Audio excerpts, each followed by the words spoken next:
raising cattle for beef production. So here we have a few tips or aspects that you need to consider while raising cattle for beef production. One of them being select dual purpose breed if you want both milk and meat. There you select dual purpose breeds. For instance, you can select Sahiwal, they do best when it comes in both meat and milk production. So while selecting that breed, it can give you both milk and meat at a good production rate. So first thing you need to do what? Select dual purpose breed if you're going for both milk and meat. But if you're not going for both the two, you can just select the Zebu, Boran, Sahiwal, Simmental, such breeds. They do best when it comes to meat production. So select the breeds you want to raise basing on the theme you want to raise the cattle for. Number two, you have to research diseases resistance in breeds because you find that there is some areas there is some diseases that are prone in some areas. So you have to do what? You have to do research or research diseases that are in your region for you now to give you a easier way to approach those diseases when they arrive in your farm.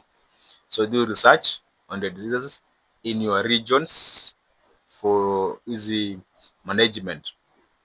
Another thing is the best thing here you can do is the what we call crossbreeding, because when you talk about crossbreeding here, it will help you to improve the genetic traits, yeah, like growth rate and fertility. Now, when we talk about fertility here, some bee farming, they raise both female and male. Females, they can be raised to bring the next generation, or the young ones that are being raised again to for the next breeding. But crossbreeding is another good thing because a crossbreed is better than a pure breed because it contains some traits that are more good. It's the likes of growth rate, weight gain. Crossbreeds they do better, even disease resistance. They are hardy. Another thing is you have to construct a shelter. Mostly the flood prone areas, you can construct shelters. But if the area is just dry land, dry areas like arid areas where they experience very little rainfall, you can just shelter only the feeding area and leave the other area. But if the area is contain too much of flood, you can shelter the whole area. Just leave it some few ventilations for air circulation. Another thing is you can you can install. Some areas people install automatic water areas or automatic waterers, whereby an animal just gets in the water area, drinks the water. After drinking the water stops.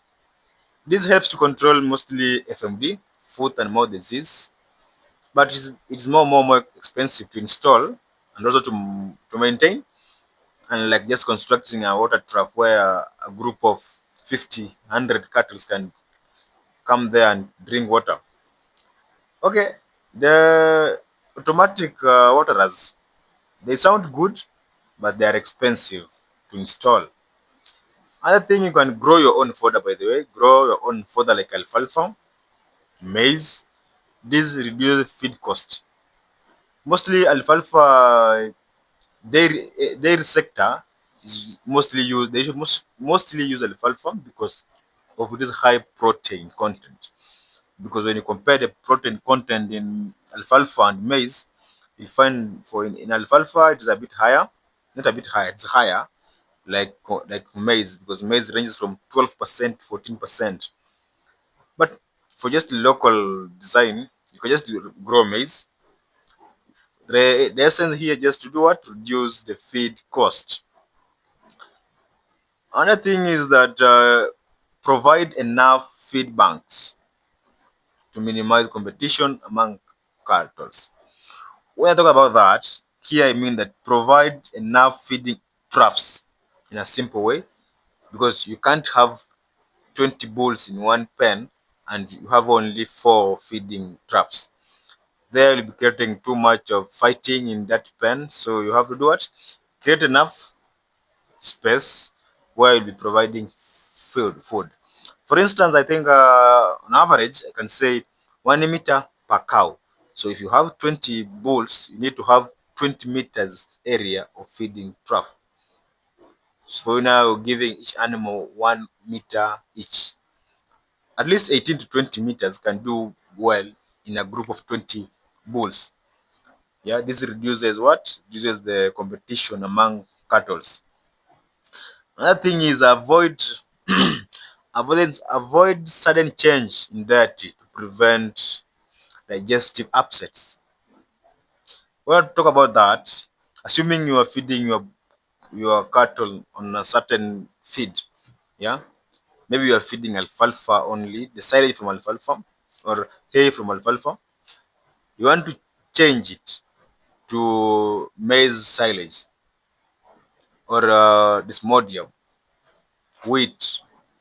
Make sure you do this thing systematically, not gradually. Yeah. So you have to check on that. Another thing is conduct health checkup mostly. Yeah. Conduct a routine health check for early disease detection. Because most diseases, when you detect them in their late stages, you'll find it to be more expensive for you to cure them. So you have to do what? You have to do regular monitoring and regular checking of animals' health to identify any disease. If they require any vaccination, you have to schedule that to give out the vaccination to reduce the cost of drug administration. Another thing is you have to introduce legumes into pasture to naturally improve soil fertility. For instance, you can't be just farming all throughout maize silage, maize. You have to incorporate your soil with leguminous plants like lucerne. Lucerne is the same as alfalfa. You can plant that just to do what we call crop rotation, yeah, in your farm, so as you'll be having continuous availability of fodder throughout your feeding period. Another thing is avoid overstocking.